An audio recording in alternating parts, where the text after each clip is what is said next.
Hey, what's up, y'all? It's Jay the BCBA. Hope y'all are doing good out there. Today I have lights, yay! I have ADHD, so take modafinil. Trying this out. I usually take something called back in the States, but I couldn't find it here, so this is my first modafinil. I'm gonna try out for my ADHD and see if it helps out. Honestly, I've been doing pretty good, like as far as my attention and everything since I've been here. You know if you have ADHD what I mean. Anyways, today I wanna talk about why did I choose Nairobi over all of the other countries that I've been to. I was having this conversation with somebody yesterday. I'm like, that'll make a really good conversation for us to talk about on YouTube. Okay, so update on the monkeys. They moved from this tree right here to over here. You see the red tree kind of in the distance? They were over there. It was like 15 of them. I guess the fruits came in over there and stuff, so they left me. Hopefully they come back pretty soon. Anyways, Twin Day. So a little backstory about me is I've been to 17 countries and I visited a lot of different places where I thought were like beautiful areas.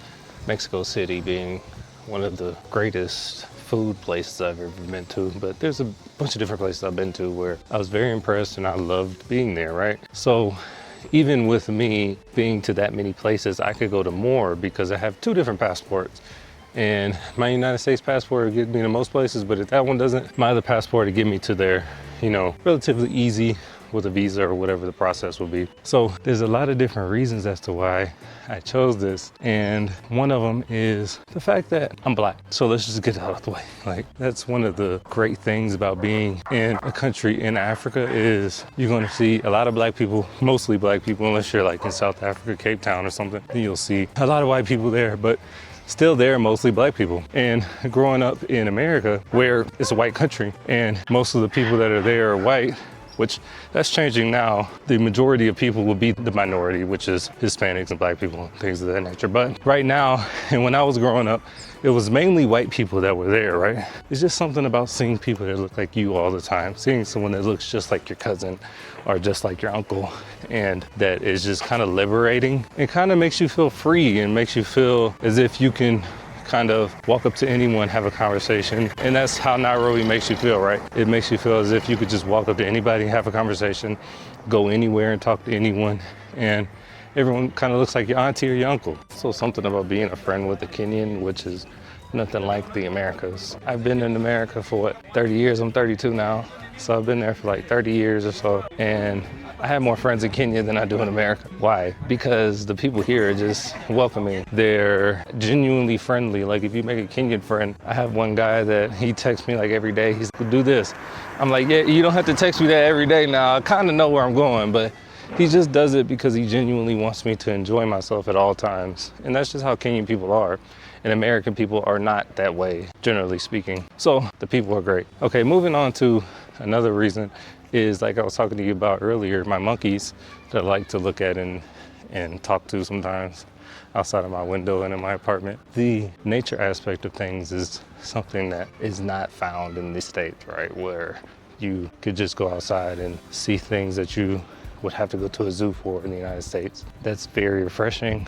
It's something that I love. Like I love being outside and being with nature, and you could definitely do that here in Nairobi and in Kenya in general. So I think the beauty of it, the nature side of things, is also one of the big reasons why I love Nairobi over, you know, all of those other countries that I've been to. In the previous video, I told you about how I set up a mental health and ABA conference here in Nairobi in Kileleshwa. And the premise of me setting that up was just because I care about the people and I want to bring some sort of change. But also the people made it possible because they're so interested in it.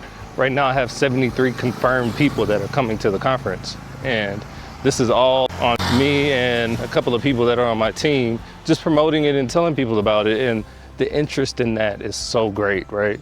And I'm just some random American guy that's a BCBA. And not only do I have a passion for it, I love these people and I want to bring some change to the RBTs to get jobs, as well as the parents and other people who need that sort of services, those sort of services. So the genuine availability and need that is here for ABA and the mental health realm of things in general is there, and I'm able to come in and try to help, you know, try to bring forth some sort of change. Hopefully I could do that with this conference. And that's another reason why I love Nairobi, is because even though ABA is not nearly as big here as it is in Western society, in the United States in particular. People are very interested and they want to learn about it and they want to be receptive to it as well. They're receptive to the idea of it, and that makes it very easy and very conducive for me to set up things like this conference, to go to clients' houses in Karen and have conversations with them and to do assessments and things of that nature. So the professional side of it for me is great as well. Like I told y'all before, I don't drink alcohol, but the nightlife here in Nairobi is second to none. And for me, when I go out, I just like to vibe with the people, have conversations and dance. Not a great dancer, but I like to dance. So whether it's going to NSK on Thursdays and doing salsa dancing, yeah, there is salsa dancing, and something else that they call mambo, I believe, which is kind of like salsa, but I'm learning how to do that. Or you want to go to like Cavalier on Friday, smoke some shisha, listen to some Afro beats, or Kettle House, you want to hang out on Kettle House on Saturday and just chill and, you know, dance, watch football. There's always things to do, and it's not like America where you need to pay $300 for a section, or you have to buy a bottle or whatever nonsense they have going on now. It's just chill vibes, great people, good food, and good dancing. You know, the Kenyans are great at dancing, better than me. So I like to go there and they teach me how to dance, and I talk to them and have fun and chill. So the nightlife is great here as well. This is no slight against America. I love America. I love where I'm from. I love my country.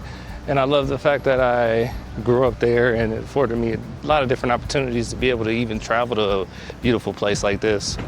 But Nairobi is a rich place. It's much more rich. And when I say rich, I mean, you could just walk down the street, have a random conversation, and then now you met a great friend. Or you could go to a beautiful restaurant and just talk to people by yourself and just hang out. Those type of things don't really happen in the States. People are welcoming here, and the people make the experience so much better than what it would be in the United States. And that's not taking anything away from the United States, it's just the facts for me. In summary to this video, why Nairobi? Because when I first came here, it welcomed me. I felt challenged here, and I feel the need and the urgency to give back like I do anywhere else, but also when I'm giving back, it feels like it's needed.